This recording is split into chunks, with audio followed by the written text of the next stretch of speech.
யார் விவகாரம் இருக்கு அதை வந்து அவசர கதியில கொண்டு வந்து இந்த மாதிரி பருவமழை சமயங்களில் கொண்டு வந்து ஒரு தேர்தல் ஆணையத்தின் மூலம் ஒரு சர்ச்சையை போல பாஜக செய்கிறது. பருவமழை எல்லா காலத்திலும் பருவமழை அந்த பருவம் தவறாமல் வந்து கொண்டு இருக்கிறது. சாரை பொறுத்த மட்டும் அந்த சாருன்னு சொன்னாலே ஒரு திமுகவுக்கு எப்பொழுதுமே ஒரு அலர்ஜி. உங்களுக்கு தெரியுமில்ல, அண்ணா பல்கலைக்கழகத்திலிருந்து சார் அப்படின்னு சொன்னாலே திமுகவுக்கு ஒரு அலர்ஜி. அப்புறம் அவங்களுக்கு ஒரு தோல்வி பயம் வந்திருக்கு. இப்போ ஒரு நடுக்கமே வந்திருக்கு இன்னைக்கு திமுக கூட்டணி.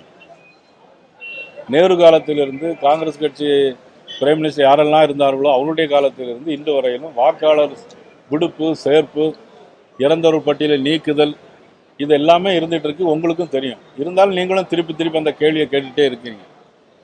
பீகாரில் நடந்த சம்பவம் பார்த்தீங்கன்னா 65 லட்சம் பேர் அங்கே, அதில் வந்து 65 லட்சம் பேர் நீக்கப்பட்டிருந்தாங்க. அதில் 30 லட்சம் பேர் ஊர்லேயே ஆள் இல்லை.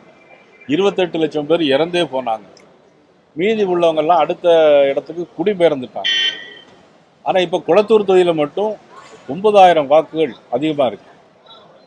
ஆக இதெல்லாம் பார்த்தா பயந்துட்டே இருக்கிறாங்க. இன்னைக்கு திமுக அமைச்சர்கள் எல்லாமே என்ன பயத்தில் இருக்கிறாங்கன்னா, அவங்க போலியா சேர்த்த வாக்காளர்களை நீக்கி விடுவார்கள், ஆகவே தங்களுக்கு வெற்றி வாய்ப்பு கிடைக்காது என்பதை மட்டும் மனதில் வைத்துக்கொண்டு இந்த சாருங்கிற அவசர கதின்னு சொல்றாங்க.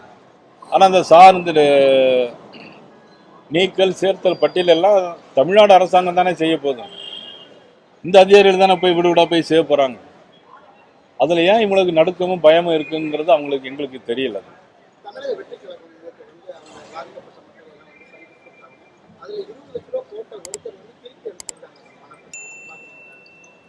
அதாவது பணம், நிறைய பேர் பணம் கொடுக்கறது உதவி செய்யறது நோக்கத்தோட கொடுப்பாங்க.